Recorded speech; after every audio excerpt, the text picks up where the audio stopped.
আমি আল্লাহ মামলা করব, কিছু মানুষের বিরুদ্ধে আমি আল্লাহ মামলা করব। কোন মানুষগুলো যারা দুনিয়াতে এসে শয়তানের গোলামি করেছে, শয়তানের দাসত্ব করেছে, মানব রচিত কুফরি মতবাদ প্রতিষ্ঠিত করেছে, সেই মানুষগুলো আমি আল্লাহকে ভুলে গিয়া সেদিন কাফের আর বেঈমানের সাথে বন্ধুত্ব করেছে। কথা বলেন আছে না? না, কোরআন নিয়ে যদি কেউ বাজে কথা বলে, আমার বাংলাদেশে কিছু ইমানদার আছে, তাদের বিরুদ্ধে কথা বললে এই বাংলার কিছু মুসলিম দালালেরা আছে, ওদের পক্ষ নিয়ে কথা বলে। আমাদের প্রথম কিবলা বাইতুল মুকাদ্দাস, যে মসজিদে সমস্ত নবী রাসূলেরা নামাজ পড়েছেন, তাম পৃথিবী এত নবী রাসূলের মাজার সেখানে অন্য কোথাও আপনি পাবেন না। যে মসজিদ সুলাইমান আলাইহিস সালাতু ওয়াস সালাম জিন দ্বারা নির্মাণ করেছেন, যে মসজিদটা হলো পৃথিবীর দ্বিতীয় মসজিদ, এই মসজিদ নিয়ে ইহুদির বাচ্চারা যে কাহিনী ঘটাচ্ছে, মুসলমানের রক্তে রঞ্জিত করতেছে, ইহুদিদের বিপক্ষে কথা বলতে গেলে আমার বাংলাদেশে কিছু মুসলমানের মুখটা হনুমানের মতো কালো হয়ে যায়। এরা ইহুদিদের দালাল। জোরে বলেন কাদের দালাল? নিঃসন্দেহে এরা ইহুদিদের দালাল। আমার মুসলমান ভাইয়েরা, এই কথাটা মনে রাখবেন, কোন জীব জন্তুকে আল্লাহ ছাড় দেন নাই। মানুষ হয়ে যদি কোন জাতি মানুষের পরে অন্যায়ভাবে জুলুম করে, অত্যাচার করে, নির্যাতন করে, আল্লাহ রাব্বুল আলামিন বললেন তাদের বিচার আমি আল্লাহ দুনিয়াতেও করব। তবে আমার মনে হয় আমার বাংলাদেশে কোনো জুলুম নাই, তবে আপনাদের নুন গুলাই নাই। মুসলমান বন্ধুরা আমার,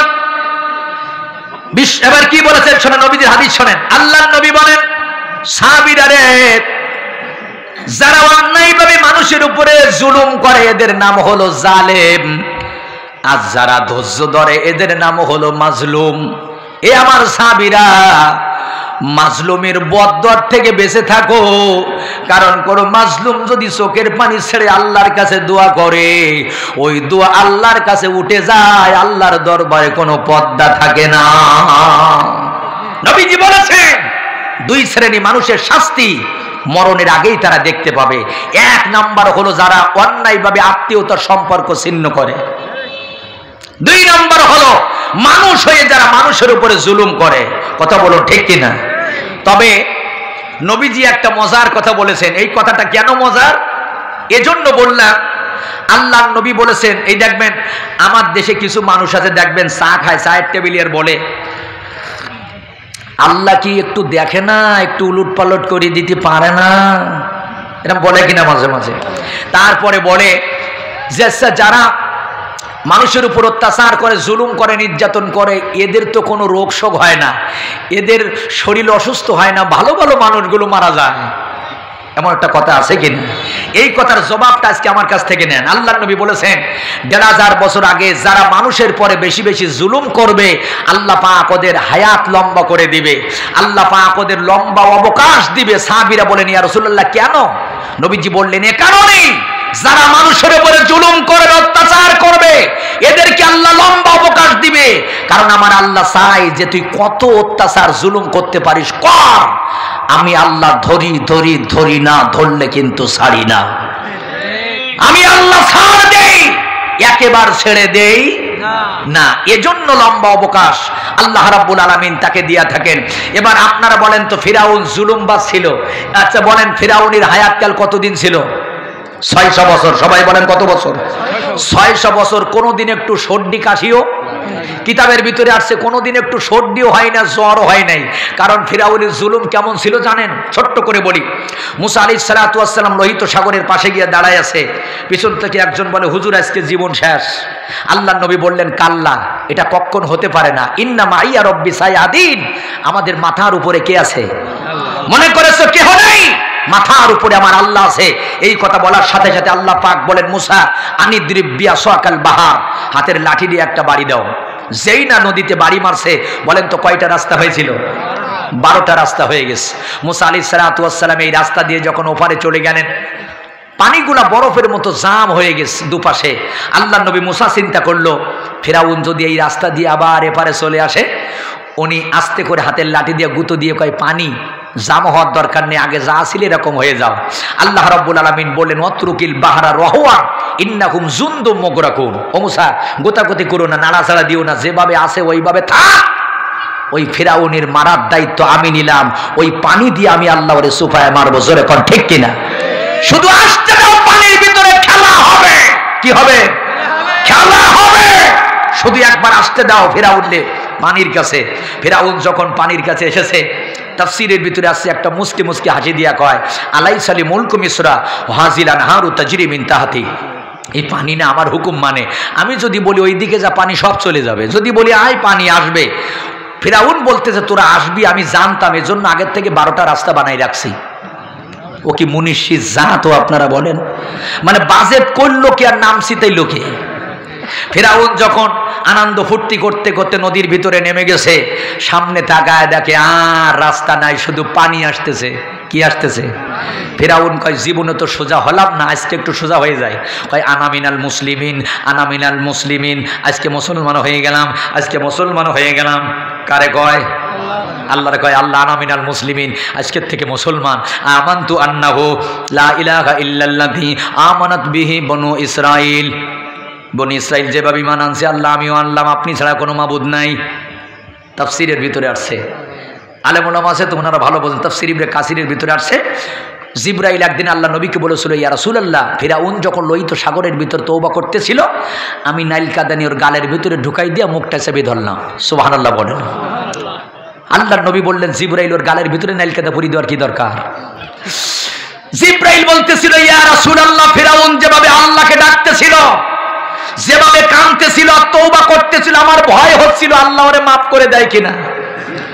ও যত বড় বাটপার, যত বড় চিটার, যত বড় জুলুম করেছে মানুষের উপরে, মুসা আলাইহিস সালাতু ওয়াস সালাম তার ভাইয়ের উপরে, আল্লাহ ওরে মাফ করে দেয় কিনা। ওর গলের ভিতরে নাইল কাদা দিয়ে মুখটা চেপে রাখছি। আল্লাহ কি ওরে মাফ করেছিল সেদিন? কথা বলেন। নবীজি এক হাদিসের মধ্যে বলেছেন শোনো, 2 সময় দোয়া কবুল হয় না। এক সময় মানে তওবা কবুল হয় না, এক সময় হলো বাদাল গড়গড়া, যখন আজরাইল জান নিতে আসবে গলার কাছে গড়গড় গড়গড় শব্দ হবে। 1,00,000 কোটি বার যদি তওবা করে তওবা কবুল হবে। আর একটা হলো পশ্চিম দিক থেকে যেদিন সূর্য উঠবে সেদিন মানুষের তওবার দরজা বন্ধ হয়ে যাবে। ফিরাউনের গলার কাছে গড়গড় গড়গড় শব্দ হয়, তওবা করে কবুল হয় না। আল্লাহ পাক বলেছিল ফল ইউমানুনা চিকাবি বাদানিকা লিতাকুনা লিমান খালফাকা আয়া। তোর উপকার আজকে এমন ভাবে করব, শুকটি মাছের মতো রেখে দেব, পানিতেও লাশ নষ্ট হবে না, মাছেও খাবে না, কিয়ামত পর্যন্ত তুই ফিরাউন ইতিহাস হয়ে থাকবি। কারণ তুই থাকবি না, তোর ফটোকপি 2-1টা বাংলাদেশে থাকলেও থাকতে পারে। কথা বলেন না কেন? ফিরাউনের ফটোকপি বাংলাদেশে আছে না নাই? এবছর রমজান মাসে ভার্সিটিতে যে ছেলেগুলো রোজা রেখেছিল তাদের রোজাদার ওই যে ইফতারের অনুষ্ঠানে হামলা করেছে যারা, রমজান মাসে তারাবি নামাজ পড়তে গেছে সেখানে হামলা করেছে যারা, ঈদের নামাজে হামলা করেছে যারা, মুসলমান সন্তান দাঁড়িয়ে রাখার কারণে কলেজে ঢুকতে দেয়নি যারা, বোরকা পরার কারণে কলেজের পরীক্ষা দিতে দেয়নি যারা, আমার মনে হয় এই বাংলার জমিনে নব্য ফিরাউন তারা। জোরে বলেন কথা ঠিক কিনা? এরা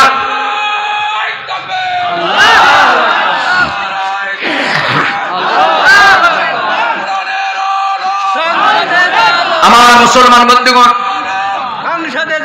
মাশাআল্লাহ আমার ভাইজান, আমার দেশে অনেকেই আছে কিন্তু অনেকে আসে তাকবীর দিতে চায় না। আসলে ভাই তাকবীর দিবেন ও রব্বাকা ফাকাব্বির, আল্লাহর নামে তাকবীর দিতে হবে। এটা কি মোল্লার কথা না আল্লাহর কথা?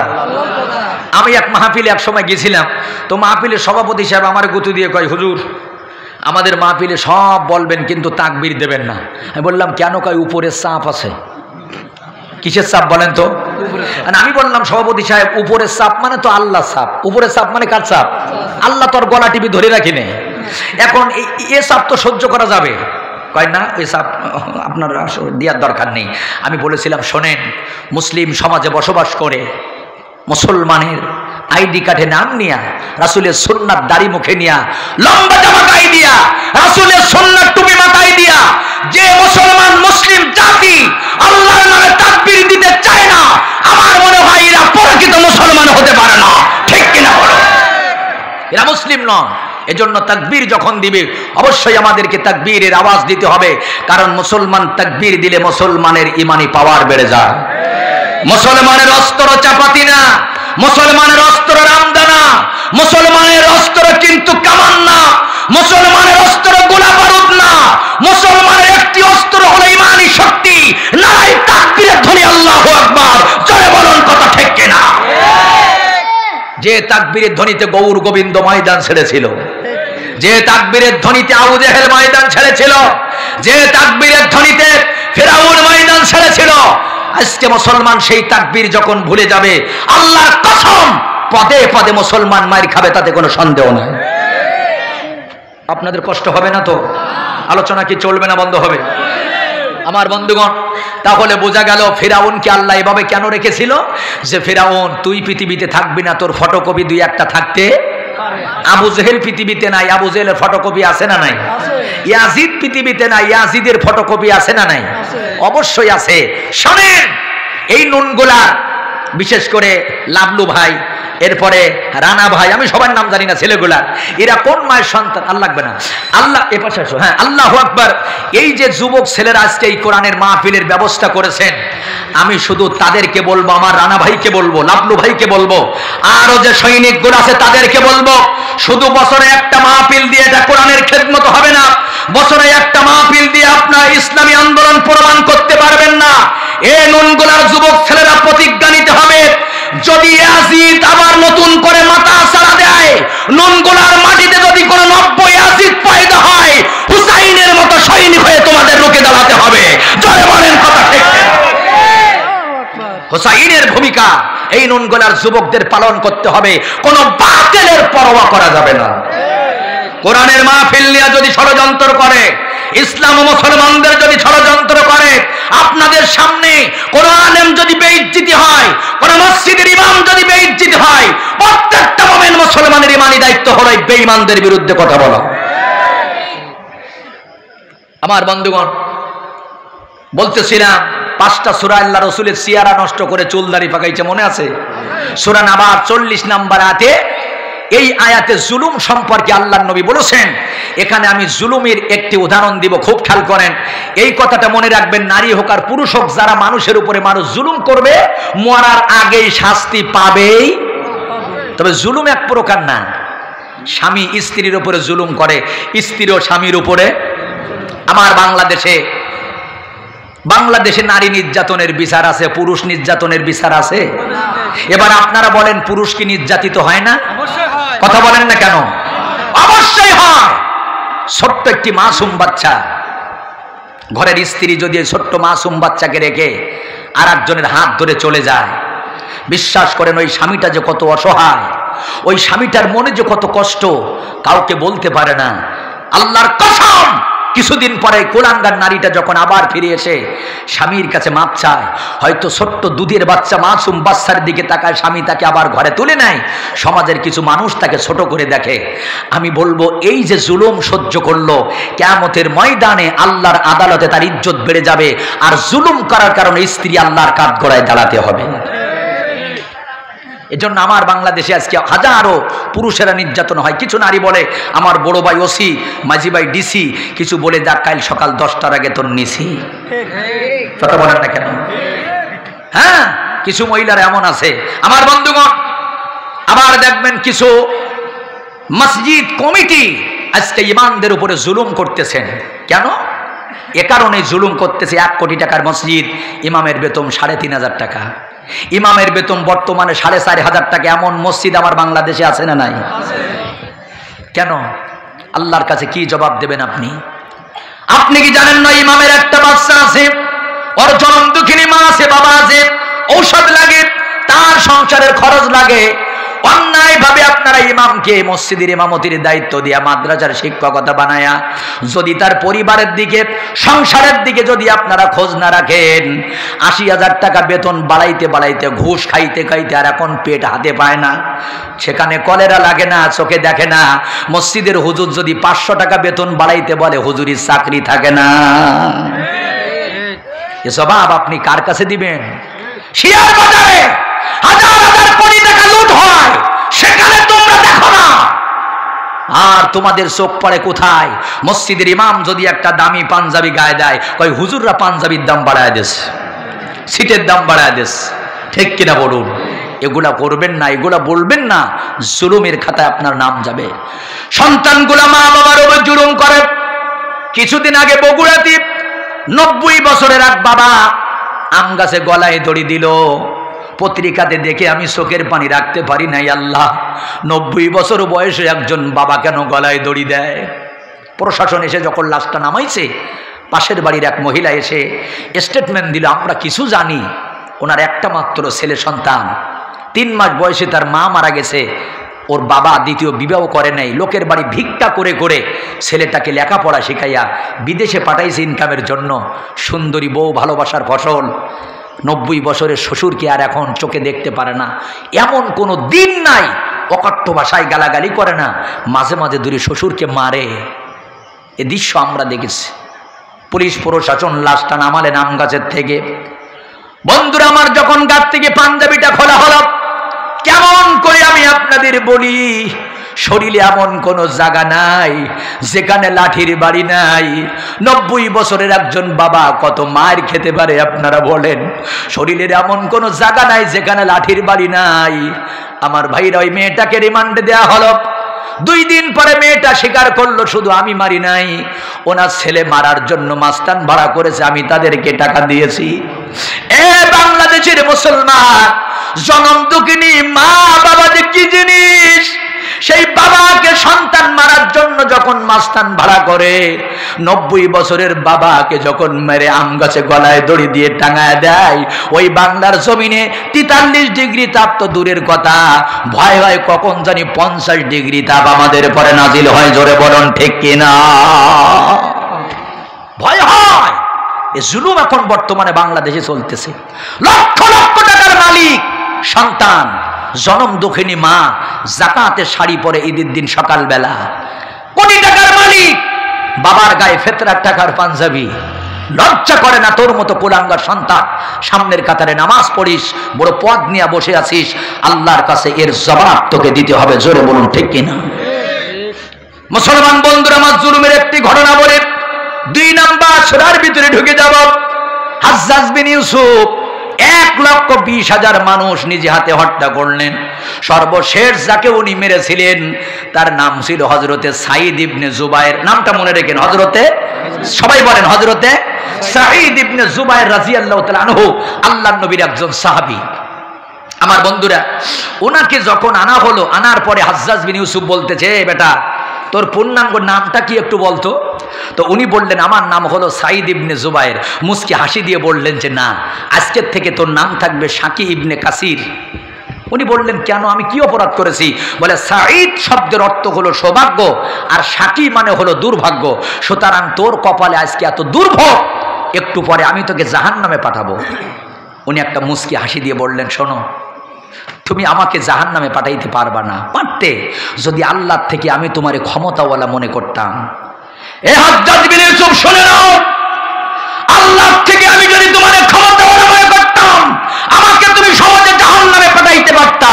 সুতরাং মনে রেখো, ফাঁসির মঞ্চে আমাকে দাঁড় করে দিতে পারো, আমার জীবনটা কেড়ে নিতে পারো, হাসতে হাসতে ফাঁসির মঞ্চে দাঁড়াবো, আল্লাহ যে সর্বময় ক্ষমতার মালিক, এই কথা মরণের আগেও বলবো। জোরে কোন আল্লাহু আকবার। তুমি ক্ষমতার মালিক হতে পারো না। হাজ্জাজ বিন ইউসুফ বলে, তাই দেখ আমার ক্ষমতা আছে কিনা। জল্লাদকে বললেন, এ বেটা, ওকে ধরে নিয়ে দেহ থেকে মাথাটা আলাদা কর। উনি নিজেই চলে যাচ্ছেন সেই ফাঁসির মঞ্চের দিকে।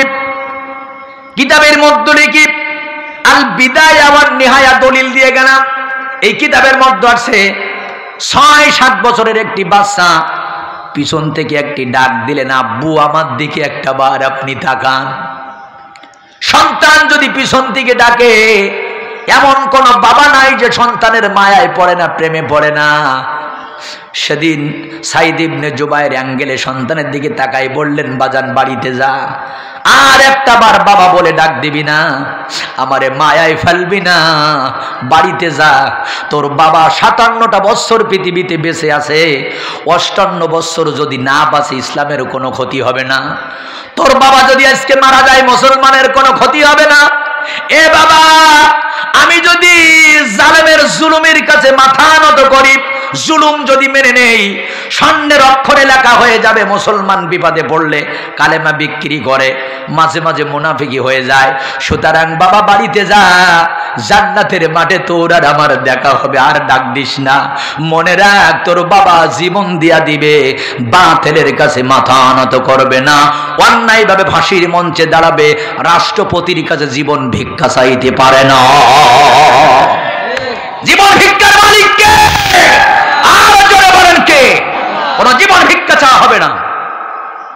আমার বন্ধুগণ, হয়তো আমি আসাদুজ্জামান এ সাহস পাই না, হয়তো আমাদের এমন ঈমান নাই, তবে এই বাংলার জমিনে এমন আল্লাহর বান্দা আমরা দেখেছি যাদের মরার আগে একটাই ঘোষণা ছিল, বিড়ালের মতো 500 বছর বেঁচে থাকতে চায় না, সিংহের মতো 1 ঘন্টা বেঁচে থাকতে চায়। আর সেই মানুষগুলা নিয়ে তোমরা বাজে কথা বলো, কখনো বলবা না। আমি একটি কথা আপনাদের বলে যাই, এই পৃথিবীতে সম্মান হলো 2 প্রকার। সবাই বলেন সম্মান কয় প্রকার? একটি হলো মহাব্বতের সম্মান, আর একটা হলো ঘৃণার সম্মান। সালাম 2 প্রকার, একটা হলো মহাব্বতের, আর একটা হলো ঘৃণার। ঘৃণা করেও কিন্তু মানুষ সালাম দেয়। আমি যদি বলি চাচা 1 লক্ষ টাকা দিব, আপনার ছেলের নামটা ফিরাউন রাখেন, আপনি কি রাখবেন? আমি যদি বলি 1 বিঘা জমি লিখে দেবো, ছেলের নাম আবু জেহেল রাখেন, আপনি কি রাখবেন? আমি যদি বলি চাচা কেন রাখবেন না, বলবেন হুজুর আবু জেহেল, ফিরাউন, নমরুদ এগুলো আমরা মুখে বলি, তবে মহাব্বতের সাথে না। কিসের সাথে? ঘৃণার সাথে বলি। এজন্য আমার বাংলাদেশে কিছু নেতা আছে যারা মনে করে সম্মান পাইতে পাইতে বেলুনির মতো মনে আকাশে ফুলতেছি। আসলে না, ও সম্মান সে সম্মান না, ওটা হলো ঘৃণার সম্মান। কিসের সম্মান? সম্মান যদি দেখতে চান, মরার পরে তার জানাজায় চলে যাবেন। কারণ যে যাকে কলিজার থেকে ভালোবাসে 100 কিলোমিটার হলে কিন্তু জানাজায় সে পাগল হয়ে ছুটে আসে। আমার বাংলাদেশে এমন নেতা আছে মরে যাওয়ার পরে 3 ঘন্টা মাইকিং করে জানাজায় লোক 13 জন। কতজন? 3 ঘন্টা মাইকিং করে জানাজায় 13 জন শ্রোতা। হায় হায়, আপনি বাংলার জমিনে কোরআনওয়ালাদের সম্মান দেখতে চান, আসেন আমি আসাদুজ্জামান আপনার দেখাই দেই। এই সাতক্ষীরার কিং মরহুম মাওলানা রিয়াসাত আলী জানাজার দৃশ্যর দিকে একটিবার তাকাবেন। রিয়াসাত আলীর নাম শুনেছেন না? এমপি মাওলানা রিয়াসাত আলী জানাজার দৃশ্যর দিকে একটাবার তাকান। সম্মান কাকে বলে? সম্মানী ব্যক্তি যদি দেখতে চান, আল্লামা লুৎফর রহমান জিয়াদির জানাজার দৃশ্যর দিকে তাকান। সম্মানী ব্যক্তি যদি দেখতে চান, আল্লামা জুবায়ের আহমদ আনসারী জানাজার দৃশ্যের দিকে তাকান। করোনার সময় জানাজা হলো, 5 কিলোমিটার রাস্তা বুলা, আলহামদুলিল্লাহ বলবেন না? সম্মানী ব্যক্তি যদি দেখতে চান, পিরোজপুরের জমিনে কিংবদন্তি আল্লামা জানাজার দৃশ্যটা দেখেন। যদি সময় নির্ধারণ করে জানাজা হতো, আল্লাহর কসম বাংলার জমিনে পিরোজপুরের এমন কোনো মাটি নাই যেখানে, এমন কোনো মাঠ নাই যে সেখানে জায়গা দেওয়া যেত। আর তোমার চুলকানি বাড়ে, নাম বলতে গেলে তোমার চুলকানি বেড়ে যায়। শোনো, একটি কথা আমি বলি বন্ধু, তুমি আমাদের শত্রু না, এখনো সময় আছে। এ সমস্ত মানুষদের নিয়ে বাজে কথা বলো না। এ সমস্ত মানুষটা হলো মুসলমানদের হৃদয়ের স্পন্দন। কথা বলুন ঠিক কিনা? বাজে কথা বলবেন না। আমার মুসলমান ভাইরা, যে কথা বলতেছিলাম, হাজ্জাজ বিন ইউসুফ বলল তাড়াতাড়ি একে নিয়ে যাও। সাইদ ইবনে জুবায়েরকে যখন নিয়ে যাওয়া হচ্ছে, পিছন থেকে জল্লাদ বলল, মরার আগে কেউ তো পিতামাতার সাথে দেখা করতে চায়, সন্তানের সাথে শেষবারের মতো কথা বলতে চায়, নতুবা একটু ভালো মন্দ খাইতে চায়। এ সাইদ ইবনে জুবায়ের, তোমার মনের কি আশা একটাবার বলো না। উনি মুস্কি একটা হাসি দিয়া বললেন, কিছু না, আমি মরার আগে 2 রাকাত নামাজ পড়তে চাই। আল্লাহু আকবার। কয় রাকাত নামাজ? 2 রাকাত নামাজ। তবে ওই 2 রাকাত নামাজ সেটা কিন্তু অরিজিনাল নামাজ। আর আমরা যেটা পড়ি এটা তো কম্পিউটারের মতো নামাজ। হ্যাঁ হ্যাঁ, যে মসজিদে খতম তারাবি হয়, যে হুজুর যত দ্রুত পড়তে পারে, দেখবেন মুসল্লিরা বের হয়ে বলে আমাদের হুজুর হলো একের হুজুর, খালি call call call call call call করে পড়ে। 15 মিনিটে খতম তারাবি শেষ। কয় মিনিটে? আর কোন ইমাম সাহেব যদি সিদ্দিক আল মুনসাইবির মতো পড়ে, সুদাইছির মতো তেলাওয়াত করে, পিছন দিক থেকে কাঁসা কাশি পাতা পাটির ঠেলায়, হুজুর কায় আমার দরকার না, আমি রুকুই চলে যাই। কথা বলেন না কেন? আমার বন্ধুগণ, এখানেই আমার একটি ওয়াজ মনে পড়ে গেল। কষ্ট হচ্ছে আপনাদের? জোরে বলেন, কষ্ট হয়? লিল্লাহে তাকবীর। আল্লামা, এই ওয়াজটা মনে রাখবেন, জীবনে কাজে লেগে যাবে। আল্লামা রুমি রহমতুল্লাহ আলাইহির কাছে এক যুবক, বলেন তো কে? হ্যাঁ, এক যুবক বলতেছে, হুজুর নামাজ পড়লে কি হয়, কিছু পাওয়া যায় হুজুর? হুজুর বললেন, না বাবা, নামাজ পড়ে কিচ্ছু পাওয়া যায় না, শুধু হারায়। ছেলেটা বলতেছে, হুজুর আপনার জীবনে নামাজ পড়ে কি কি হারাইছে একটু বলবেন? হুজুর বললেন, বাবা নামাজ যেদিন আমি শুরু করেছি প্রথম আমার হারাইছে কি জানো? আমার ভিতর থেকে অহংকার হারায় গেছে। সুবহানাল্লাহ প্যাকেট করেছেন?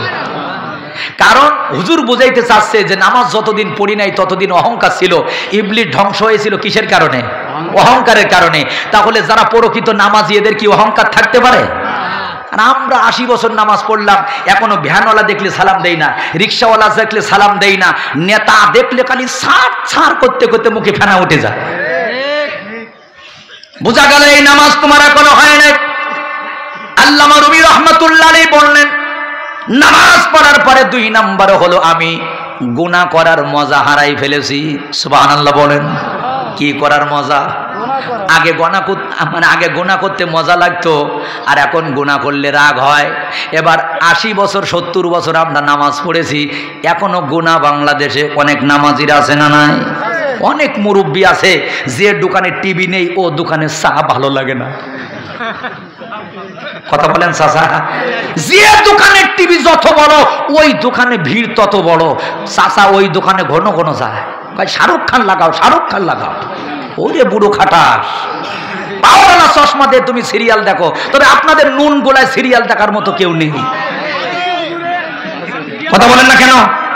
এই লোক তো বেশি ধরা পড়ি নুন গোলায়। আচ্ছা বলবো সিরিয়াল সম্পর্কে হবে একটু, খেলা হবে। কি হবে? খেলা হবে। হ্যাঁ, মহিলারা আছে তো মাহফিলে? আচ্ছা ঠিক আছে, হালকা পাওয়ারের কিছু অ্যান্টিবায়োটিক ওদের দিতে হবে, কারণ আমার দেশের মহিলাদের 2টো জিনিসই বেশি খাইছে। 1 নম্বর হলো সিরিয়াল। 1 নম্বর কি? স্বামী ছাড়তে রাজি, মাগার সিরিয়াল ছাড়তে রাজি না। কথা বলেন না কেন?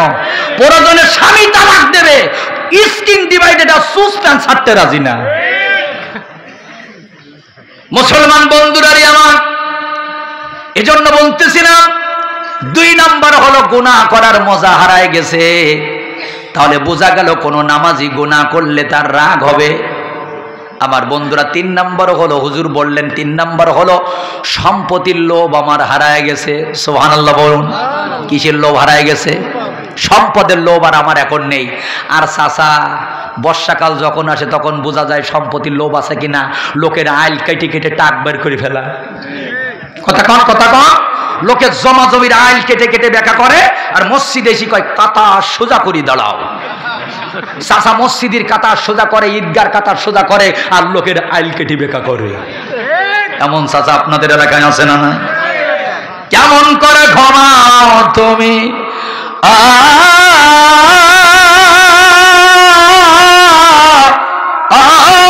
মানুষ, কেমন করে ঘুমাও তুমি ফজর করে কাজা।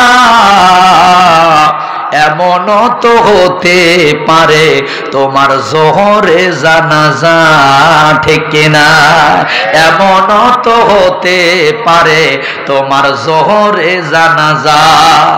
মুসলিম হয় না জন্ম নিলে মুসলমানের ঘরে, কাফের মুমিন তো পাঠটা হয় সলাতেরই পরে, মানুষ সলাতেরই পরে। মুসলিম হয় না জন্ম নিলে মুসলমানের ঘরে, কাফের মুমিন তো পাঠটা হয় সলাতেরই পরে। জীবন চলে গেলেও নামাজ, ও তোমার জীবন চলে গেলেও নামাজ হয় না যেন কাজা। এমন তো হতে পারে তোমার জোহরে জানাজা, ঠিক কিনা? তবে আমার বাংলাদেশে মহিলারা যেহেতু মাহফিলে আসছে, আছে প্যান্ডেল আছে তো, আচ্ছা মা বোনরা খেয়াল করেন, বাংলাদেশে আমি একটা জিনিস দেখেছি, আমার দেশের মা বোনগুলা নামাজ না পড়তে চাইলে ওইরা রোজা কিন্তু কাজা করে না। জীবন গেলেও রোজা কাজা করবে না। রমজান মাস শেষ হয়ে যাবে, আবার বলবে হুজুর সুন্নাত রোজা কটা রাখার দরকার? 6টা বললি মন খারাপ হয়ে যায়, 12টা হলে ভালো হয়। আমি হিসাব করে দেখলাম, আচ্ছা এরা নামাজ পড়তে চায় না, রোজা রাখে কেন? এর অর্থ হলো ইয়া জানে যে রোজা রাখলে কাজ করা লাগে না। কথা বলেন না কেন? রোজা রাখলে কাজ বন্ধ। সারাদিন ওই রিমোটটা হাতে নিয়ে সিরিয়াল দেখে বসে যায়, সারাদিন রিমোটটা হাতে নিয়ে হা করে বসে থাকে। স্বামী এসে যদি বলে আমার লুঙ্গিটা একটু পরিষ্কার করে দেবা, মুখের দিক তাকায় করে, তুমি কি মানুষের জাত না অন্য কিছু? রোজাদারের কাজ করতে বলো, তুমি কি মানুষ? কথা বলেন না কেন? ছেলেটা এসে যদি বলে মা একটু ভাত, তোর মা রোজা, তুই চোখে দাঁড়ো, নিজে বাড়ি খা, তার মানে রোজাদার। তোমার নামাজ পড়তে বললে কলেরা লাগে, রোজা রাখতে বললে তোমার রাত 2:30টার সময়টি বলি শরীর রক্ত হয়ে গেছে। এর কারণ হলো রোজা রাখলি নামাজ পড়া, ওই যে কাজ করা। কথা বলেন না কেন? যদি কোনো মহিলা আপনারা দেখেছেন রোজা রাখে কিন্তু নামাজ পড়ে না, ওইটারে কালকের থেকে ধরবেন যে তুই রমজান মাসে এত গুরুত্বের সাথে রোজা রাখলি, নামাজ কেন পড়িস নে? তুই রোজাও যেমন গুরুত্বের সাথে রেখেছিস, নামাজও গুরুত্বের সাথে মানে কি পড়তে হবে। কথা বলুন ঠিক কিনা? আমার বন্ধুগণ, আমি দেখেছি সিরিয়াল, এই যে মহিলারা যারা দেখে, এই সিরিয়াল দেখার ভিতরে স্বামীদের কিছু ভূমিকা থাকে। যখন বাজার করতে যায়, কাগজে একটা মেমোরি জড়াই দিয়ে আস্তে করে স্বামীর হাতে ধরাই দিয়ে পকেটে বলিবে এটা নিয়ে যাও, মনে থাকবেন তো? কথা বলেন না কেন? এবার স্বামী ওখানে নিয়ে যায়, ফোন করি বলে মনে আছে, মানে তুমি হাট বাজার করার না করো, মেমোরি কিন্তু লোড দেয়া লাগবে। ঠিক বললাম না ভুল বললাম? আপনি যদি মুসলিম হয়ে থাকেন, ওই দিন আপনাকে একটি কাজ করতে হবে। মনে রাখবেন আসাদুজ্জামানের এই ওয়াজটা আল্লাহ পাক শুধু ইবাদতের জন্য পাঠাই নাই, আমাদের 2টা দায়িত্ব দিয়েছে, পাঠাইছেন। একটার নাম হলো ইবাদত, আর একটার নাম হলো খেলাফত। সবাই কথা বলেন, একটার নাম কি? আর একটার নাম খেলাফত। ইবাদত আর খেলাফত কি? 1 মিনিটই বোঝেন। আগামীকাল জুমার দিন না? আপনি মুরব্বী যখন জুমার নামাজে যাবেন, দেখবেন আপনার ছেলে জুতুর বল্টুর মতো ইয়ারফোন কানে দিয়ে স্কিল আলাই চলে গান শুনতেছে আর হাসতেছে। আপনি বললেন বাজান জুমার দিন চলো মসজিদে যাই, এই যে নামাজের দাওয়াত দিলেন, কবুল নামাজের নিয়াত পাবেন, মানে কি সওয়াব পাবেন। এর নাম হলো ইবাদত। এটার নাম কি? কথা বলা লাগবে। ইবাদত, দাওয়াত দিয়েছেন। দ্বিতীয় জুম্মায় আপনি আবার দাওয়াত দিলেন ছেলেকে, বাবা মসজিদে চলো। ছেলে কিন্তু মসজিদে যায় নাই, দাওয়াত দিলেন, এটাও করলেন আপনি ইবাদত। তৃতীয় জুম্মায় আপনি আবার দিলেন, ফজরের সময় নামাজের দাওয়াত দিলেন, জোহরের নামাজের দাওয়াত দিলেন, ছেলে যায় না, বাবার কথা শোনে না। আপনি যা করেছেন এটার নাম হলো ইবাদত। এবার আপনি 4র্থ দিন খেলাফত পালন করবেন। কিভাবে জানেন? গিয়া ছেলেরে বলতেছেন বাবা মসজিদে চলো, বলে পারবো না। আস্তে করে খেজুরির ডাল একটা ভাঙবেন, অথবা ঢোল কমলি চেনেন আপনাদের এলাকায় আছে, ও জামার কলে একটা ধরবেন, ধরার পরে পাতার পরে চনাক চনাক করে যখন শুরু করবেন, ও মসজিদে যাবে, ওর কান দেখা যাবে। এটার নাম হলো খেলাফত। এটার নাম কি? খেলাফত। এই 3 দিন যে আপনি নরম নরম সুরে ওরে দাওয়াত দিলেন, ও আপনারে সামান্য দাম দিল না, এটার নাম হলো ইবাদত। আর 4র্থ দিন আপনি যে অ্যাকশনের সাথে ওর কলার ধরে কয়েকটা বাড়ি দিলেন, এটার নাম হলো খেলাফত। জোরে বলুন কথা ঠিক কিনা? আমার বাংলাদেশে কিছু হুজুররা আছে যারা শুধু ইবাদত করে যায়, মাটির তলার ওয়াজ করে, আকাশের উপরের ওয়াজ করে, নরম নরম কথা বলে, খিচুড়ি খায়, বিরিয়ানি খায়, পলোয়া খায়, হুজুরির গাড়ি হয়, বাড়ি হয়, ভুড়ি বাড়ে, জীবনে কোনোদিন জেলখানায় যাওয়া লাগে না, কারণ সারাটা জীবন হুজুর ইবাদত করে গেছে। কিন্তু যে বক্তারা খিলাফত প্রতিষ্ঠিত করার জন্য নামাজ রোজা হজ জাকাতের পাশাপাশি ইসলামী আন্দোলনের জন্য হতে পারে 14 শিগগির জেলখানায় একবার না বারবার যেতে হয়, ফাঁসির মঞ্চে দাঁড়াইতে হয়, রিমান্ডে যেতে হয়, স্ত্রীকে বিধবা করতে হয়, সন্তানকে বাবা হারা করতে হয়, মাকে সন্তান হারা করতে হয়, এটার নাম হলো খেলাফত। খেলাফত, খেলাফত। জোরে বলেন কথা ঠিক কিনা?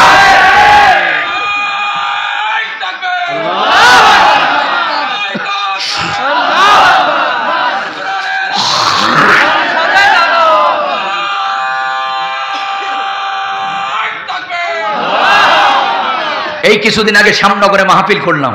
আমার আগে একটি ছেলে ইসলামী সঙ্গীত গাবে, মাইকটা হাতে নিচ্ছে।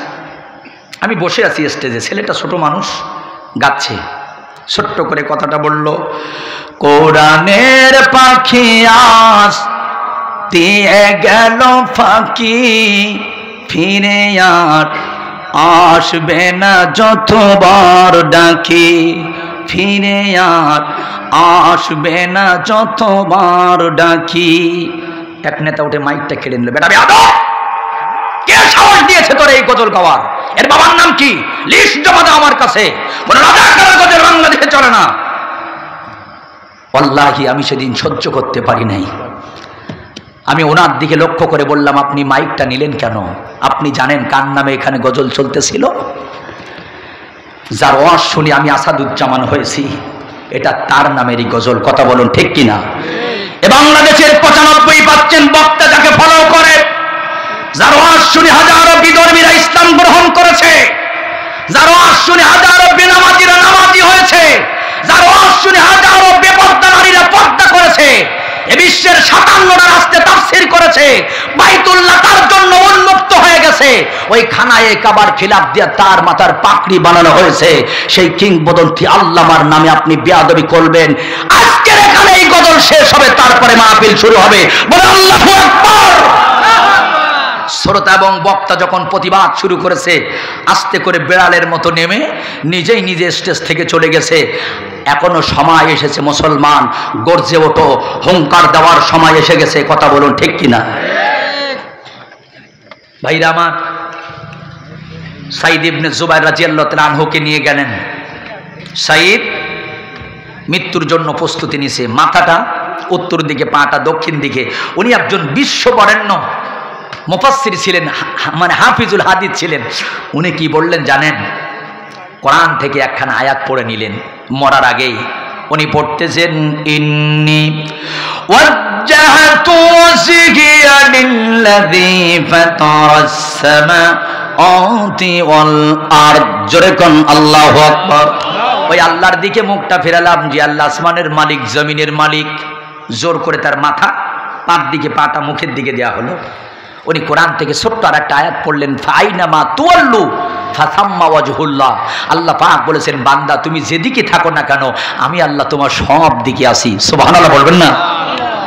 হাজ্জাজ বিন ইউসুফের মেজাজটা খারাপ, মাথাটা এবার মাটির সাথে লাগাই দিছে। এত ঘন ঘন কোরআন পড়ো, দেখি এই বা কি বলো। বন্ধুরা আমার কিতাবের মাধ্যমে কি মুখটা যখন মাটির সাথে লাগাই দিলেন, জল্লাদেরই একটা কোপ দিয়া মাথাটা আলাদা করে দাও দেহ থেকে। জল্লাদ যখন তরবারিখানা উঁচা করেছে তার গলাটা কেটে দিবে, উনি কোরআনুল কারীম থেকে ওই আয়াতখানা পড়ে নিলেন, যে আয়াতখানা কবরে লাশ রাখার পরে আমরা মাটি হাতে নিয়ে পড়ে ফেলি। সবাই আমার সাথে পড়ুন তো, মিনহা, বলুন মিনহা খালাকনাকুম ওয়া ফিহা নুঈদুকুম ওয়া মিনহা নুখরিজুকুম তারাতান উখরা। আল্লাহু আকবার। একটা কোপ দিল, মাথাটা আলাদা হয়ে গেছে, প্রায় 9 হাতের মতো ছটকে পড়ে গেছে মাথাটা। 3 ঘন্টা হয়ে গেল, রক্ত বন্ধ হয় না। হাজ্জাজ বিন ইউসুফ অবাক হয়ে গেলেন, জীবনে 1,20,000 মানুষ মারছি, রক্ত বন্ধ হয়ে গেছে 5 মিনিটের ভিতরে। কয়েক ঘন্টা হলো রক্ত বন্ধ হয় না, এর শরীরে কত টন রক্ত আছে। ডক্টর আর কবিরাজদেরকে বাড়ি দাওয়াত দিলেন, দেখো তো এর শরীরে কত টন রক্ত।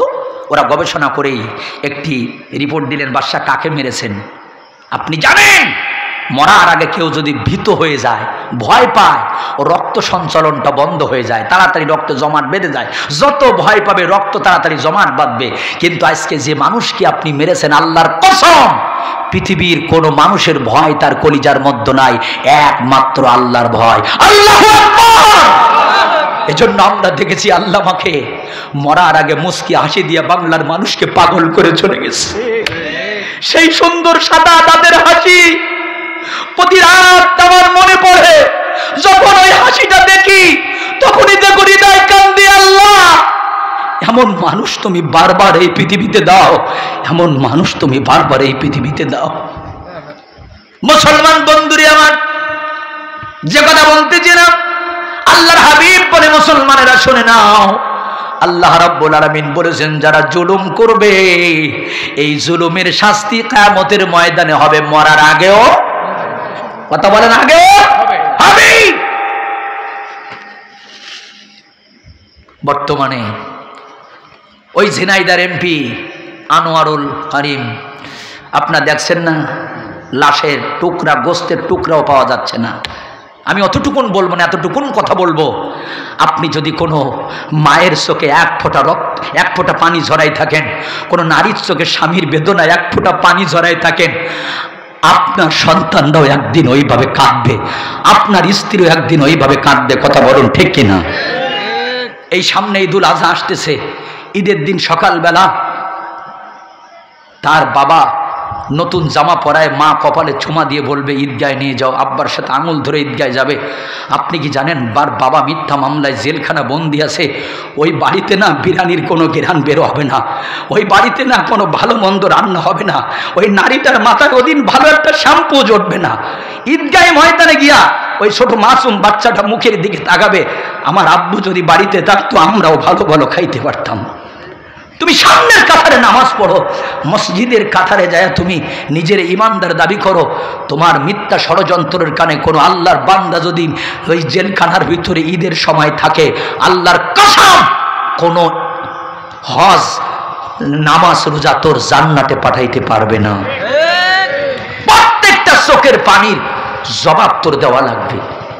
তুমি জানো না যেদিন বিয়ে করতে গিয়েছিলে ওই দিনকে ওই বাড়িতে সবাই খেয়েছিল, ওই মা জনম দুঃখিনী মা একটা দানা পেটে যায় নাই, ওর বাবাও কিন্তু খাইতে পারে নাই, কারণ মেয়ের যেদিন বিবাহ হয় মা বাবার পেটে ক্ষুধা থাকে না, চোখের পানি বেশি থাকে। ঠিক কিনা বলুন? দেখবেন সুন্দর বউ উন্না মাথায় দিয়ে মেয়েটা যখন বিদায় নেবে, বরযাত্রীর মনে হাসি থাকে, কারণ নতুন ভাবি নিয়ে যাচ্ছে, বউ নিয়ে যাচ্ছে। আর ওই বাড়িতে জনম দুঃখিনী মা বাবা যে দুজন থাকে না, ওদের দিকে একটু তাকায় দেখবেন, মা মেয়ের মুখের দিকে তাকায়া, অনেক মারা আছে আর কথা বলতে পারে না, বুবার মতো ফিট লেগে পড়ে থাকে। মেয়েটা যখন বাবার কাছে গিয়ে একটা ডাক দেয়, বাবা শ্বশুর বাড়ি যাচ্ছি, আমাকে বিদায় দাও, বাবারা চিৎকার করে কাঁদতে পারে না, মাথায় হাত বলে দিয়ে বলে মা, জামাইকে ডাক দিয়ে বলে বাবা আমার মাকে কোনোদিন মাইরো না। তুমি একজন স্বামী হইয়া বিনা অপরাধে স্ত্রীরে কুত্তার মতো পিটাও, মাঝে মাঝে ঝাঁটা দিয়া জুতা দিয়া পিঠাও, শাশুড়ি ধরে মারে, ননদি ধরে মারে, শ্বশুর ধরে মারে, সবাই একসাথে মারে, হাত বেঁধে পিঠায়া মারে, মাস্তানি করে দোকানে গিয়া সিগারেট খায়, বলে বউ মেরে বাড়িতে আসছি। এ কুলাঙ্গার তুমি কি জানো না, একটু আগে যারে মারছো দুপুরবেলা তোমাদেরকে রান্না করে খাওয়াবে, তোমার বাপ মারে খাওয়াবে বলে হাড়ির থেকে চাউল নিয়া তরকারি নিয়া রান্না ঘরে বসে এতিম নারীটা যখন কোঠে আর চোখের পানি ছেড়ে দিয়া বলে আল্লাহ আমার মা নাই, আমার বাবা নাই, আল্লাহ এই বাড়িতে আমার বিচার করার মতো কেউ নাই। আমার মুসলমান বন্ধুরা, তাদেরকে আমি বলে গেলাম যতই নামাজ পড়ো, রোজা রাখো, হজ করো, যাকাত দাও, ওই নারীটার চোখের পানি ফালাইয়া তুমি যে অপরাধ করেছো, যে কয় ফোঁটা চোখের পানি জমিনে পড়বে, আল্লাহর কসম ওই কয় ফোঁটা চোখের পানির জবাব তোমার দেওয়া লাগবে। কষ্ট হচ্ছে আপনাদের? কয়েকটা সূরা আল্লাহ রাসূলের চুল দাড়ি পাকাইছিল। এবার আসেন 2 নম্বর সূরায় চলে গেলাম, কোরআনুল কারীমের 81 নম্বর সূরা। সবাই বলেন কত নম্বর? 81 নম্বর। 81 নম্বর সূরা। সূরাটার নাম হলো সূরাতুত তাকবীর। তাকবীর শব্দের অর্থ হলো অন্ধকারাচ্ছন্ন। তাকবীর মানে কি? কথা বলেন। অন্ধকারাচ্ছন্ন তাকবীর মানে আল্লাহ রাব্বুল আলামিন এই সূরার প্রথমে 5টি কথা খুব গুরুত্বপূর্ণ বলেছেন, খেয়াল করুন। ইযাশ শামসু কুবিরাত ওয়া ইযান নুজুমুন কাদারাত وإذا الجبال سيرت وإذا العشار عطلت وإذا الوحوش حشرت وإذا البحار سجرت। জোরে কোন আল্লাহু আকবার।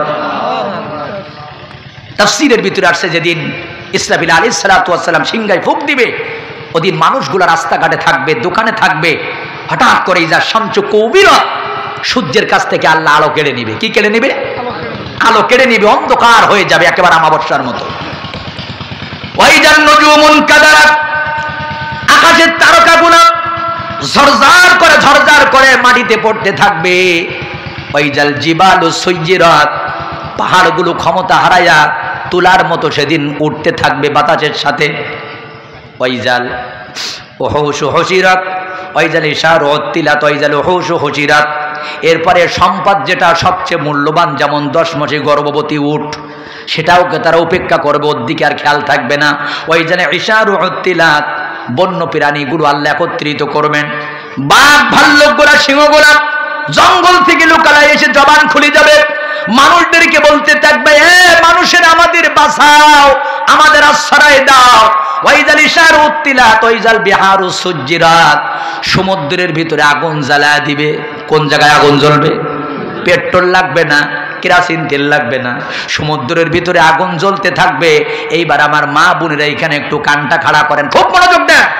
ওয়াইজাল মাউদাতু সুইলাত বিআইয়ি জামবিন কুতিলাত, জীবন্ত মেয়ে সন্তান যারা কবর দিয়েছে, 3 মাসের বাচ্চা, 5 মাসের বাচ্চা, 7 মাসের বাচ্চা, অ্যাবর্শন করে যারা নষ্ট করেছে, যে মহিলাগুলা বড়ি খেয়ে খেয়ে বাচ্চাগুলো নষ্ট করেছে, আল্লাহ রাব্বুল আলামিন বললেন ওয়াইজাল মাউদাতু সুইলাত, ওই সময় আমি কি করব? জীবন্ত কবর দেয়া কন্যা সন্তানগুলো উঠাবো। বিআইয়ি জামবিন কুতিলাত, আর ওদের কাছে জিজ্ঞাসা করব, এ কন্যা সন্তান কি অপরাধে তোমার বাপ মা তোমাকে জীবন্ত কবর দিত?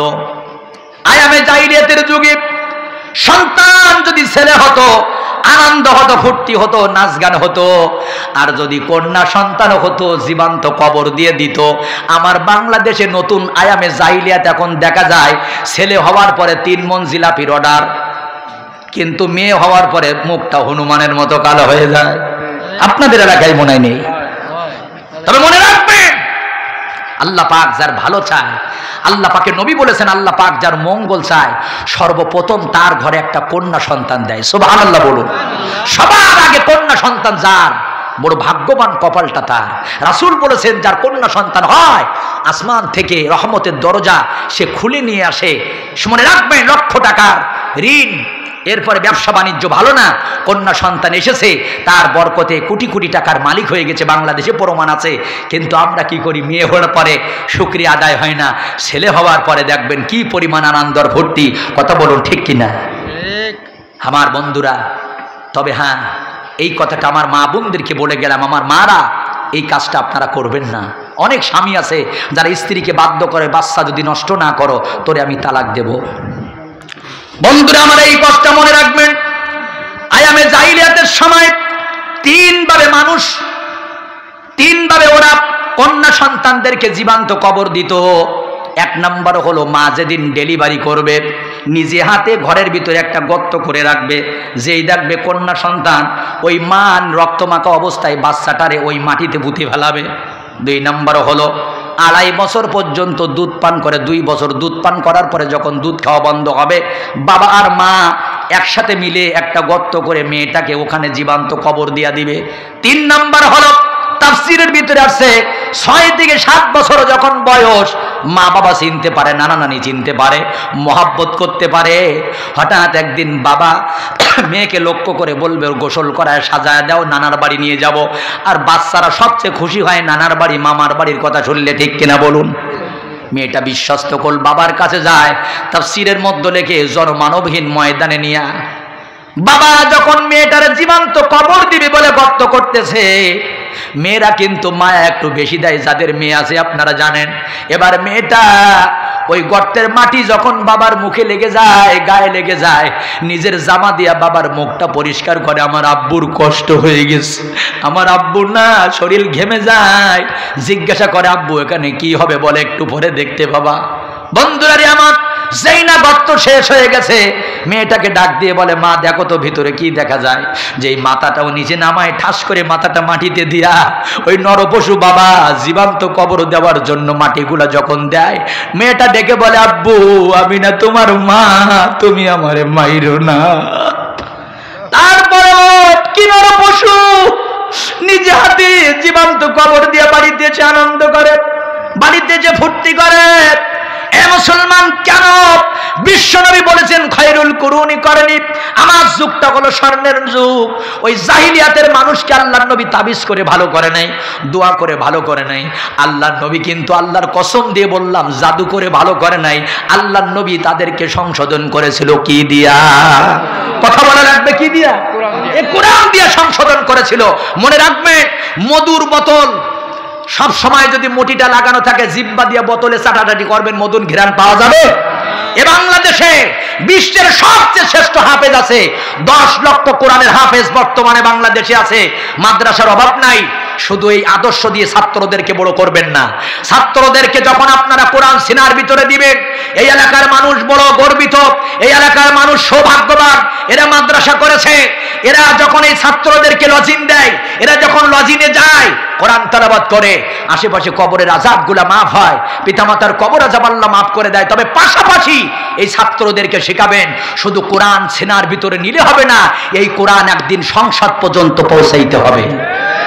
সারাটা জীবন যদি কোরআন মাদ্রাসায় থাকে, সারা জীবন যদি কোরআন খানকায় থাকে, সারা জীবন যদি কোরআন হুজুরদের সিনায় থাকে, আল্লাহর কসম এই বাংলার জমিনে ৭৪টা লুচ্ছাদের বিচার হবে না। এই বাংলার জমিনে ইফতিজিং এর বিচার হবে না। বিরিজের রড গুলো খেয়ে বাঁশ আর কুঞ্চি ঢুকাইছে যারা, এদের বিচার কখনো বাংলাতে হবে না। কথা বলেন ঠিক কিনা? এজন্য এ কোরআন যতদিন পর্যন্ত বিচার ব্যবস্থায় না যাবে, কোরআন যতদিন পর্যন্ত শাসন ব্যবস্থায় না যাবে, আইন ব্যবস্থা না যাবে, আল্লাহর কসম র্যাব পুলিশ চিতা কুবরা দিয়ে কোনো লাভ হবে না। কষ্ট হয় নাকি দোয়া করে দেব? আচ্ছা, ঘড়ি কি একটু তাড়াতাড়ি চলতেছে আজকে নাকি? আপনার পিছন থেকে কিছু লোক উঠে চলে গেলে আপনারাও বেঁচে যাবেন, আমিও বেঁচে যাব, ঠিক আছে না? এবার আস্তে আস্তে ওটা শুরু করেন, দেখবেন বন্ধ হয়ে যাবেন। ভাই জানেরা আমার, যে কথা বলতেছিলাম খেয়াল করেন।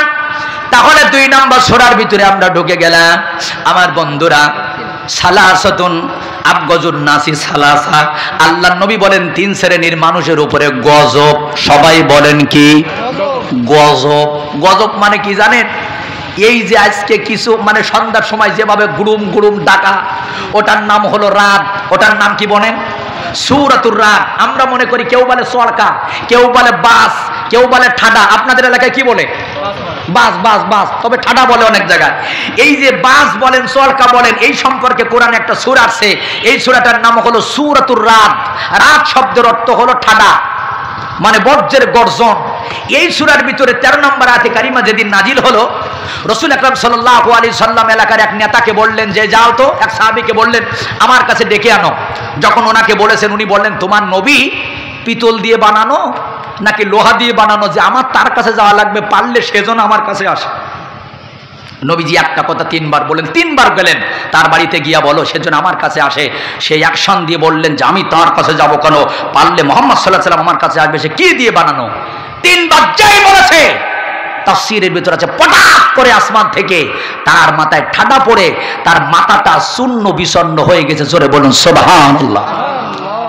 তাহলে আমি নুনগুলা মানুষের কাছে জানতে চাই, আল্লাহ রাসূলের একটা কথার অবাধ্য হওয়ার কারণে ওর মাথায় যদি ঠাডা পড়তে পারে, আল্লাহ রাসূলের সুন্নাতকে নিয়ে যারা আজকে কটূক্তি করে, রাসূলের সালামকে যারা জঙ্গিবাদী বলে, আল্লাহ রাসূলের সুন্নাতকে নিয়ে আজকে যারা মৌলবাদী বলে, এদের মাথায় হয়তো আল্লাহ ঠাডা ফালায় না, তবে ওই যে গর্জন গুলো আসে এটা আমাদের জন্য ঠাডার গজব। কথা বলুন ঠিক কিনা? ঘন ঘন আমার বন্ধুরা, এই যে বিপদ সংকেত, একবার নার্গিস, একবার টমটম, একবার আইলা, একবার রেমাল, এগুলো কি ভালো লক্ষণ না খারাপ লক্ষণ? লক্ষণ বেশি ভালো না, খুব ভালো লক্ষণ এগুলো না। আবগজুন নাসি সালাসা, 3 শ্রেণীর মানুষের উপরে আল্লাহর গজব। মনে রাখবেন কারা? মুফতাকুন ফিল ইসলামি সুন্নাতাল জাহিলিয়া, যারা আয়ামের জাহিলিয়াতকে আবার নতুন করে সমাজে আনে। এই নুনগুলায় ডিশ লাইনের তার হয়তো এক সময় ছিল না, প্রথম কোন মায়ের সন্তান ডিশের তার ঘরে ঘরে ঢুকাইছে? তুমি মুসলমানের বাচ্চা, তোমার উচিত ছিল প্রত্যেকটা ঘরে ঘরে কালেমের দাওয়াত পৌঁছানো, অথচ তুমি তার বিরুদ্ধে কাজ করে ডিশ লাইনের তার ঢুকাইছো। কথা বলো ঠিক কিনা? তুমি করেছো এই গানগুলা প্রথমেই। আমাদের কয়রার দিকে দেখেছি ঈদের নামাজ শেষ, কিছু যুবক ছেলেরা নসিমন ভাড়া করবে, করিমন ভাড়া করবে, সানবাস 3টে নিয়ে মাথায় লাল কাপড় বেঁধে জামা খুলে এবার ডিজে করে, ডিজে ডিজে। এদিকে আসে না? নাই, এদিকে চলে। আমার ভাইরা, এদের বিরুদ্ধে কথা বলতে গেলে হুজুর জাত সাহেব রেখাচ্ছেই বড়, তুমি কি জানো না এ করোনা তোমার জন্য এসেছে? তুমি কি জানো না 43 ডিগ্রি তাপ তোদের ডিজের কারণে আসতেছে? তুই যদি ওই ডিজে না গায়া বিশ্বনবীর প্রেমে একখানা গজল মেরে দিতেস, ও মদিনার মাটি রে সকল শোক বুঝি তোর কপালে, ও মদিনার তোর মুখে আমার নাবি যার লাগি পাগল সবে, যার তরে হইল সৃষ্টি ত্রিভুবন। কাদি আমি সারাক্ষণে কখন যাব সেখানে, কাদি আমি সারাক্ষণে কখন যাব সেখানে, সহে না আর পরাণে, ও মদিনার মাটি রে সকল শোক বুঝি তোর কপালে, ঠিক কিনা? তুমি তো সে গান গাও না, তুমি যে গান গাও সেই গান শুনলে বমি আসে। আমাদের মুসলমানের ছেলেরা বর্তমানে যে গান ধরেছে সেসব গান শুনলেই অরিজিনালি কথা একটা বমি আসে। মুসলমান বন্ধুরা আমার মনে রাখবেন এই কথাটা, আবু গজব নাসি সালাসা, 3 শ্রেণীর মানুষের উপরে গজব। আয়ামে জাহিলিয়াত যারা সমাজে ওঠায় গান বাজনা, এগুলো হলো আয়ামে জাহিলিয়াত, এগুলো করবেন না, এগুলো বন্ধ দাও। এ যুবক ছেলেরা যারা গান বাজনার সাথে জড়িত ওদের অন্তরে তাড়াতাড়ি মুনাফিকি জন্মায়। কি জন্মায়? মুনাফিক, তাড়াতাড়ি মুনাফিক হয়ে যায় সে। কি সব গান? সকালবেলা কথা ছিল কোরআনের তেলাওয়াত করবে, আর সকালবেলা মুসলমানের ঘর থেকে আওয়াজ সারে গামা পাদা মা পাদা,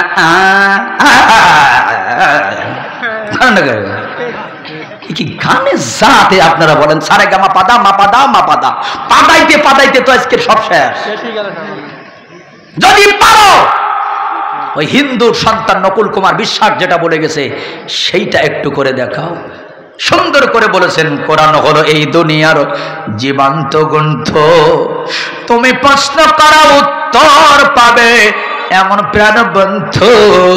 কোরআন হলো এই দুনিয়ার জীবন্ত গ্রন্থ, বলেন ঠিক কিনা? যদি প্রশ্ন করে তোমার নাম কি হে প্রিয়া পুতি, বলবে তখন ইন্নাহু লাকুরআনুল কারীম। যদি প্রশ্ন করো কোরআন তোমার দেশের বাড়ি কই, বলবে চালাও মাহফুজ ঠিকানা নাই।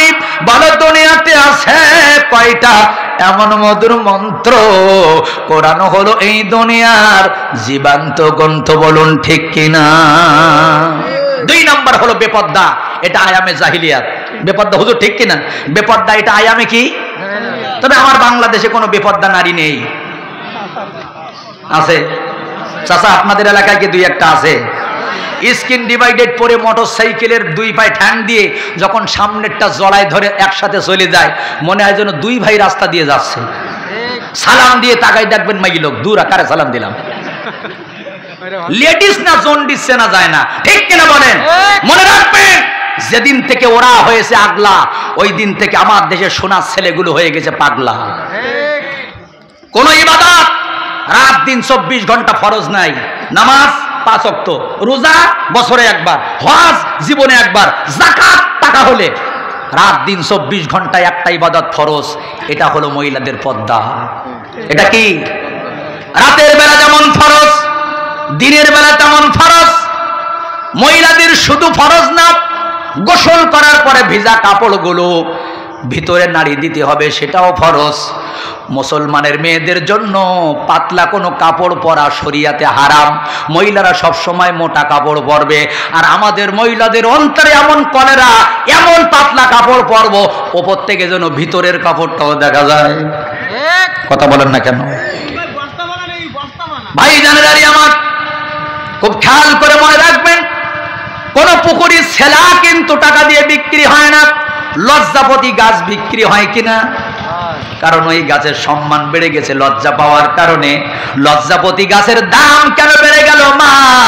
লজ্জা পাওয়ার কারণে। যেমন লজ্জাপতির সম্মান বেড়ে যায়, কোনো মহিলা যদি লজ্জা পায়, কোনো মহিলা যদি পুরুষ দেখলে শরীরকে ঢেকে নেয়, কোনো মহিলা যদি ওই রকম লজ্জাটি হয়, আল্লাহর নবী বলেছেন জাওজাতুন মুমিনাতুন তুইনুহু আলাল ঈমান, একজন মুমিনা নারীর সম্মান আল্লাহর কাছে গোটা বিশ্বের রাজত্ব করার চেয়ে বেড়ে যায়। আপনারা পোল্ট্রি মুরগি চেনেন?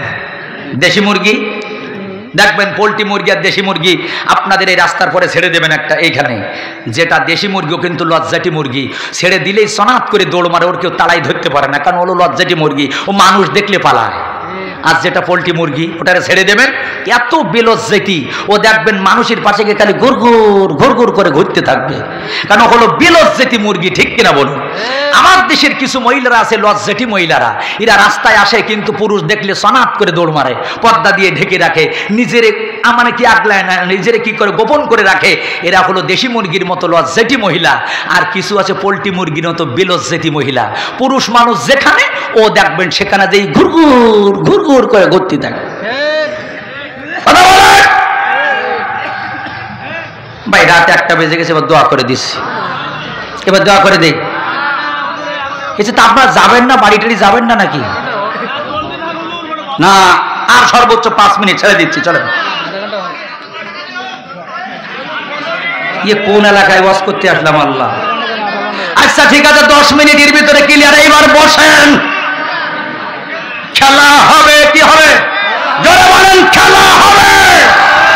আমরা তাদেরকে বলতে চাই, শোনো, যে পত্রিকা 10 টাকা দিয়ে সকালবেলা কিনতে হয়, বিকাল বেলায় 1 কেজি ওই পত্রিকা 10 টাকায় বিক্রি হয় না। ঠিক কিনা বলেন? সুতরাং সম্মান কিন্তু বেশিক্ষণ থাকে না। আর আলেম ওলামাদের সম্মান, আমি আসাদুজ্জামান, আমার কোনো ক্রেডিট নাই, আমার কোনো যোগ্যতা নাই, আমার ওই কয় রাত থেকে আপনারা ডেকে এনেছে এই কোরআনের কারণে। ঠিক কিনা বলুন? কোরআনের কারণে যদি সম্মান বেড়ে যায়, আজকে যুবক ছেলেরা কোরআনের প্রেমে পড়ে কোরআনের মাহফিল দিয়েছে। বাংলাদেশে 100টা মাহফিল হলে 95টা এখন যুবকের আয়োজন করে। তাহলে এরা কনসার্টের কাজে যাচ্ছে না, পুতুল নাচের কাজে যাচ্ছে না, এরা যাত্রা পালার কাজে যাচ্ছে না, এরা মাহফিলের প্রেমে পড়ে গেছে। হতে পারে আগামীর পৃথিবী কোরআনের পৃথিবী, হতে পারে আগামীর বাংলাদেশ কোরআনের বাংলাদেশ, হতে পারে আগামীর সংসদ কোরআনের সংসদ। মমতাজের গান যখন বন্ধ হয়েছে, আল্লাহর কসম ওই সংসদে তাফসীর শুরু হতে পারে। আল্লাহ যেন কবুল করেন, বলুন আমিন। আমার বন্ধুরা, তাহলে বলতেছিলাম আয়া জাহিলিয়াত, এই একটা শেষ নাম্বার। আর একটা জাহিলিয়াত আছে, সেটা কি জানেন? পিতামাতার সাথে বেয়াদবি করা। আয়ামে জাহিলিয়াতের ওই সন্তানগুলা মা বাবাকে সামান্য সম্মান করত না। বন্ধুরা আমার বাংলাদেশে বলেন তো, পিতামাতার সাথে বেয়াদবি করার মতো সন্তান আছে না নাই? এই যে কিছুদিন আগে দেখলাম বস্তায় বন্দি করে এক মাকে রেল লাইনের পরে রেখে গেছে। বস্তাটা খুলে দেখা গেল এক জনম দুঃখিনী মা। সাংবাদিকরা প্রশ্ন করলো, মা তুমি এখানে কেন? জনম দুঃখিনী মা বলে, বাবা কেন তাড়াতাড়ি মরি না, আজরাইল কেন আমার কাছে আসে না? 4টা সন্তানের কাছে বোঝা হয়ে গেছি, এজন্য তারা মরার জন্য, মেরে ফেলার জন্য রেল লাইনের পরে বস্তায় রেখে গেছে। আমি তাদেরকে বলি, যুবক ছেলে তুই কি জানিস না, সন্তান যতক্ষণ বেশি দুধ না খাইতো জনম দুঃখিনী মার ভালো লাগতো না। আমার বন্ধুরা, আমি একবার আগে হিন্দু ডাক্তারের কাছে মা চিনেছিলাম। ডাক্তারের কাছে গেলাম, উনি বললেন, হুজুর মা চিনবেন? আমি বললাম হ্যাঁ। বলো, ওই দেখেন একটা মা বাচ্চার ইঞ্জেকশন দেওয়ার জন্য নিয়ে আসছে। হুজুর আমি যখন ওই ইঞ্জেকশনের সিরিজটা আমি যখন বের করবো, ওর মা চোখের দিকে তাকাবেন, কি দেখা যায়? আমি বুঝলাম না যে মার চোখে তাকাবো কেন। হুজুর মা চিনবেন? যখনই ডাক্তার বাচ্চার গায়ে ইঞ্জেকশন করবে, সিরিঞ্জিটা বের করেছে, সুচ বের করেছে, তাকায় দেখলাম ও জনম দুঃখিনীর মা চোখ দিয়ে ঝরঝর করে পানি পড়তেছে। আমি মাকে বললাম, আচ্ছা আপনি কাঁদতেছেন কেন? চোখের পানি মুছে কয়, হুজুর আপনি তো মা না, আপনি বুঝবেন না। অত বড় একটা সুচ আমার সামনে আমার বাচ্চার গায়ে ঢুকায় দিবে, একটা পিঁপড়া কামড় দিলে মাছ চোখে পানি এসে যায়, আর আমার কলিজায় আঘাত লাগবে না? হুজুর এটা হতে পারে না। মার কলিজায় আঘাত লাগে, সন্তানের গায়ে যদি একটা আঘাত লাগে। মুসলমান বন্ধুরে আমার, খুব মনোযোগ দিয়ে কথাটা নিবিন। আমার ভাইজান যারা হজ করতে চলে গেছে, ইসমাইল আলাইহিস সালাতু ওয়াস সালাম কি ইব্রাহিম আলাইহিস সালাতু ওয়াস সালাম বাচ্চা বয়সে মাকে সন্তানকে জনমানবহীন ময়দানে যখন রেখে আসলো, পানি খাদ্য সব শেষ হয়ে গেল, আর কিছু নাই। হযরতে হাজেরা বাচ্চার গালে একটু পানি দেওয়ার জন্য ছাপা মারোয়ায় দৌড়াইছে 7 বার, মারোয়া সাপার মারো পাড়ে।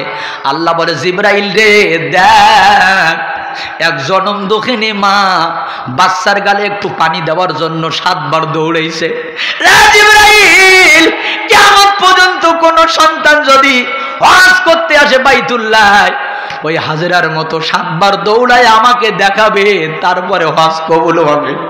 কারণ মা যখন সন্তানের জন্য কষ্ট করলো, এমন বরকতের এক পানি আল্লাহ জমজমার পানি দিল, গোটা পৃথিবীর সব মানুষে যদি একসাথে খায়, ওই জমজমার পানি কিন্তু একবারে নষ্ট করতে পারবে না, ঠিক কিনা কম?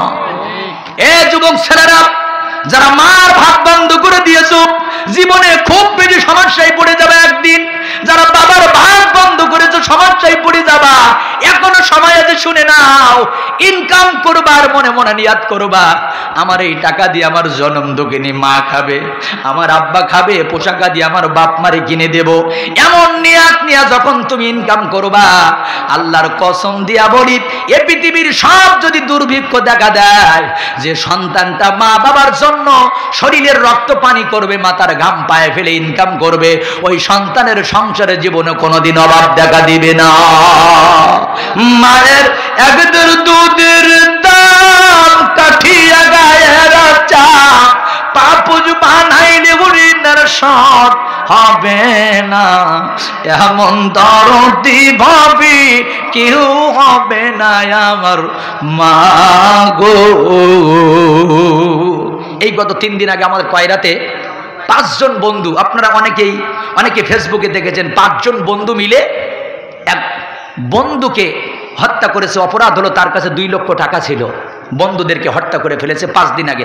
আমাদের বাড়ির আশেপাশেই বাড়ি, ওই যে খুলনাতে নিয়ে ওখানে ছাদের পথ থেকে ফেলে দিস, টাকাগুলো কেড়ে নিয়ে। আমার বন্ধুগণ, আজকে যখন আমি মাহফিলে রওনা হব, আমার জনম দুঃখিনী মাটা ওই কথাটা মনে করে আমাকে বলতেছে, বাবা আজকে মাহফিল কোথায়? আমি বললাম, মা আজকে যাব সাতক্ষীরাতে। মুখের দিকে তাকায় বলতেছে, বাবা যার সাথে যাইতেছো এই লোকটা কেমন? আমি বললাম, মা আর কেউ না, ওই যে বন্ধু রবিউল ইসলাম, হাবিবুল্লাহ, এদের সাথে। তখন মার মনটা শান্তি পেয়েছে। হ্যাঁ, যে সন্তান যদি বাইরে থাকে, মার কলিজায় সবসময়ের জন্য একটা দুশ্চিন্তা থাকে, ছেলে ঠিক কিনা বলুন? সন্তান যদি আঘাত দেয়, মা কিন্তু বারবার সন্তানকে মাফ করে দেয়। আমার বন্ধুগণের জন্য কবি বলেছেন, আখিরি দোয়ার দিকে যাচ্ছি, এই কথাটা বলে সুন্দর করে বলেছেন, মায়ের কান্দন জাবর জীবন, 2-4 মাস বোনের কান্দন রে, ঘরের পরিবারের কান্দন কয়েকদিন পর থাকে না, দুঃখের দরদি মা, জনম দুঃখিনী মা, গর্ভধারিণী আমার জনম দুঃখী মা। 10 মাস ও 10 দিন মায়ে এই গর্বে দিছে ঠাই, রক্ত মাংস খাইয়া আমরা ইলাম ববে ভাই, ভূমিষ্ঠ হইয়া আমরা উঠিলাম কান্দিয়া, শান্ত করিল মায়ে বুকের দুধ দিয়া, মায়ের প্রসাবের কালে ওরে বুক ভাসে মার চোখের জলে রে, ওই সন্তানেরই লয়া কোলে ভুলে প্রসাব যন্ত্রণা, দুঃখের দরদি মা, জনম দুঃখিনী মা, গর্ভধারিণী আমার জনম দুঃখী মা। বলুন মারহাবা। দুরূদ ইব্রাহিম পড়ে, আল্লাহুম্মা সাল্লি আলা মুহাম্মাদ ওয়া আলি মুহাম্মাদ কামা সাল্লাইতা আলা ইব্রাহিম ওয়া আলা আলি ইব্রাহিম ইন্নাকা হামিদুম মাজিদ।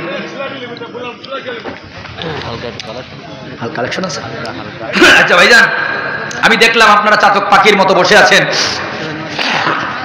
এখন আমার ভাইরা আপনাদের কাছে একটু হাত পেতে দিচ্ছে, যদি আপনি ওঠেন মনে করবো স্বার্থ ফুরায় গেছে, চলে যাচ্ছেন, 2-1 মিনিট মাত্র, তারপর দোয়া করে দিচ্ছি খুব সংক্ষেপে। কোনো মায়ের সন্তান আছেন যে 1 বস্তা করে সিমেন্ট মাটি, আমি বেশি কিছু চাবো না।